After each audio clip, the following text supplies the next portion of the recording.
अस्सलाम वालेकुम रहमतुल्लाह। महाराष्ट्र के कोल्हापुर में पुलिस ने एक ट्रक जब्त किया है, जिस ट्रक में मदरसा के 65 से ज़्यादा बच्चों को कहीं ले जाया जा रहा था। स्क्रीन पर आप एक तस्वीर देख सकते हैं जिसमें साफ नज़र आ रहा है कि एक ट्रक है जिसमें छोटे छोटे बच्चे बैठे हुए हैं और ये मासूम बच्चे हैं। इन्होंने कुर्ता पैजामा पहन रखा है, सर पर टोपी पहन रखी है। देखकर वाज़ेह तौर पर लगता है कि बच्चे किसी मदरसा में ले जाए जा रहे थे, लेकिन पुलिस ने दरमियान में इस ट्रक को जब्त कर लिया ये जानने के लिए कि इन बच्चों को कहां से लाया गया है, कहां ले जाया जा रहा है और ले जाने का मकसद क्या है, इन बच्चों के वालिदैन कौन है। पुलिस को शक हो रहा था कि हो सकता है इन बच्चों की कहीं असेंबलिंग की जा रही हो या इन बच्चों से कोई गैर कानूनी काम कराया जाए या इन बच्चों को कहीं से अगवा करके किडनैप करके लाया गया हो। चुनांचे ये सब जानकारी हासिल करने के लिए पुलिस ने ट्रक को गिरफ्तार कर लिया। ये 65 बच्चे बिहार के अररिया से ट्रेन के जरिए महाराष्ट्र के कोल्हापुर स्टेशन पहुंचे थे और वहां से किसी मदरसा में इनको पढ़ाने के लिए ले जाया जा रहा था।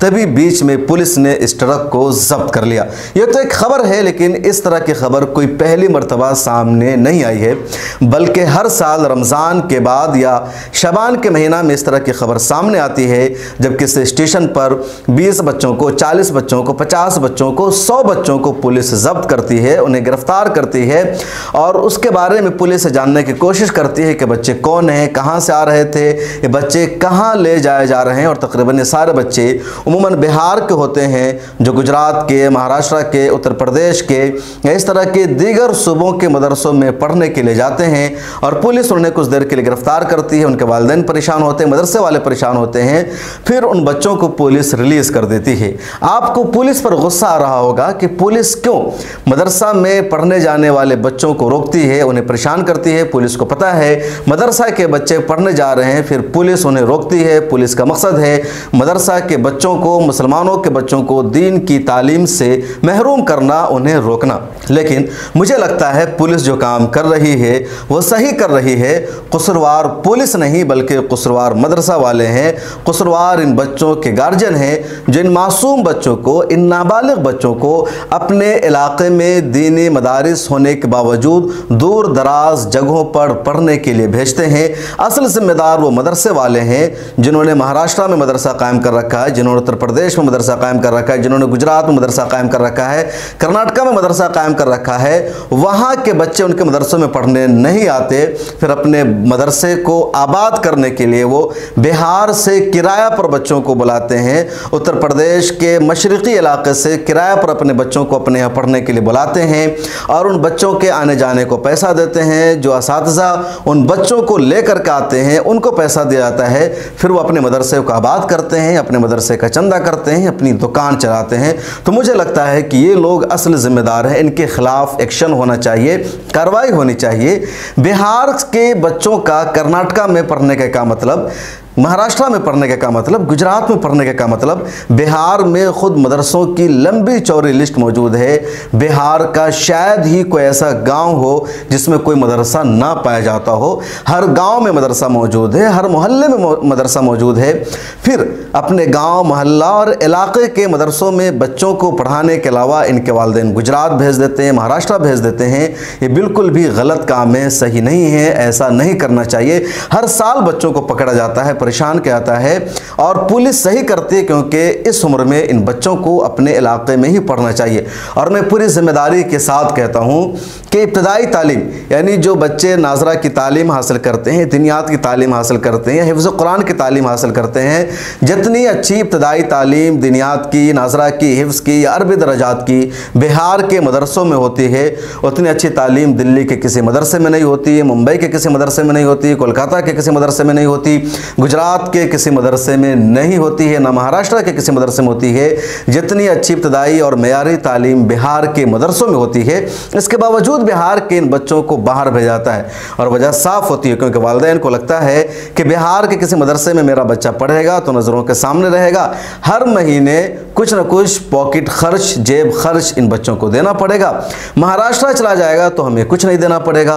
दूसरे उन मदरसों में जो इन इलाकों के असातिज़ा पढ़ाते हैं उनको ड्यूटी दी जाती है मुहतमिम की तरफ से कि आपको अगर इस मदरसे में रहना है तो अपने बिहार के इन इलाकों से 20 बच्चे लाने पड़ेंगे, 25 बच्चे लाने पड़ेंगे और बच्चे लाने के एवज उनको पैसा दिया जाता है, तभी लोग लेकर के जाते हैं। तो एक तरह से इनकी बिजनेस है, इनकी कमाई है और उन बच्चों की जो ज़िंदगी है वो दाव पर लग जाती है। इसलिए बिहार के जिन जिन इलाकों के बच्चे कहीं बाहर जाकर पढ़ते हैं, उनके वालिदैन से, उनके गार्जियन से मेरी गुजारिश है कि खुदा के वास्ते आप अपने बच्चों को अपने इलाकों में पढ़ाइए, दूर दराज भेजने की ज़रूरत नहीं है। और कई जिम्मेदार उलमा बाज़ाब्ता इस पर सवाल उठाते रहे हैं, अपील कर रहे हैं कि आप अपने बच्चों को अपने इलाकों में पढ़ाइए, यहाँ मत भेजिए। मैं कई दूर दराज इलाकों में गया, मैं पिछले दिनों पुणे गया। पुणे महाराष्ट्र का एक अहम शहर है। वहाँ कई मदरसे में गया तो पता चला वहाँ मदरसे में जो पढ़ने वाले बच्चे हैं वो बिहार के हैं। उत्तर प्रदेश के दूर दराज इलाके में मेरठ के किसी गाँव में कोई मदरसा है, मुजफ्फरनगर के किसी गाँव में कोई मदरसा है, या बुलंदशहर के किसी गाँव में कोई मदरसा है। और मदरसा में पढ़ने वाले बच्चे साहब पूछेंगे कि कहाँ घर है बाबू, तो बोलेगा अररिया, पूर्णिया, किशनगंज, या कभी सीतामढ़ी, दरभंगा, मुजफ्फरपुर, मधुबनी। यानी इन्हीं इलाकों के बच्चे यहाँ पढ़ते हैं। गुजरात के जिस मदरसे में आप जाइए वहाँ तो 50% से ज़्यादा पढ़ने वाले बच्चे आपको बिहार के मिलेंगे, उसमें भी ज़्यादा सीमांचल के, उसके बाद कुछ मशरक़ी यूपी के मिलेंगे। इसी तरह महाराष्ट्र का हाल है, इसी तरह कर्नाटक का हाल है, इसी तरह तमिलनाडु का हाल है। तो इन सब इलाकों में जो बच्चे मदरसे में पढ़ते हैं वो इन्हीं इलाकों के होते हैं। मुझे लगता है कि गार्जियन को जिम्मेदारी लेनी चाहिए, अपने बच्चों को अपने इलाकों के मदरसे में पढ़ानी चाहिए, दूर दराज नहीं भेजनी चाहिए। और जो हमारे उलमा है लगातार इस पर सवाल उठा रहे हैं। मौलाना Mahmood Daryabadi All India Muslim Personal Law Board के मेंबर हैं, मुंबई में रहते हैं, एक जिम्मेदार आलिम दीन है। उन्होंने तो कल एक व्हाट्सएप ग्रुप में लिखा और शदीद तनकीद की। उनका कहना था कोल्हापुर पुलिस ने बिहार के छोटे मुस्लिम बच्चों से भरा हुआ एक ट्रक पकड़ा है। कल 65 बच्चे जो बिहार से कोल्हापुर ट्रेन से आए थे, फिर ट्रक के जरिए किसी मदरसा में ले जाए जा रहे थे। पुलिस तहकीकात कर रही है कि कहीं बच्चों की असेंबलिंग या कोई और गैर कानूनी मामला तो नहीं है। समझ में नहीं आता, बार बार कहने सुनने के बावजूद लोग छोटे बच्चों को बाहर भेजने से बाज क्यों नहीं आ रहे हैं। आखिर मकामी मदारिस में छोटे बच्चों की तालीम क्यों नहीं हो सकती? बिल्कुल होती है, वहाँ करानी चाहिए, लेकिन लोग कराते नहीं हैं। मुफ्ती उबैदुल्लाह आज़मी भी ताज़ा तरीन ग्रुप में थे। उन्होंने जवाब दिया, शायद हम लोगों की आवाज़ उनके वालिदैन तक नहीं पहुँच पाती है, पहुँचाने की ज़रूरत है। जो इलाकाई तंजीमें हैं, जो इलाके के बड़े बड़े मदरसे हैं, उनको इस हवाले से भी आवाम में अवेयरनेस फैलाना चाहिए कि लोग अपने बच्चों को बाहर ना भेजें। इस ग्रुप के एडमिन है शहनवाज बदर कासमी, नौजवान आलिम दीन है। उन्होंने भी लिखा, ये बच्चे बिहार के कहाँ से हैं, मज़ीद तफसीलात दरकार है। तमाम तरह अपील के बावजूद मदारिस से वाबस्ता चंद लोगों ने इस काम को कमाई का धंधा बना लिया है।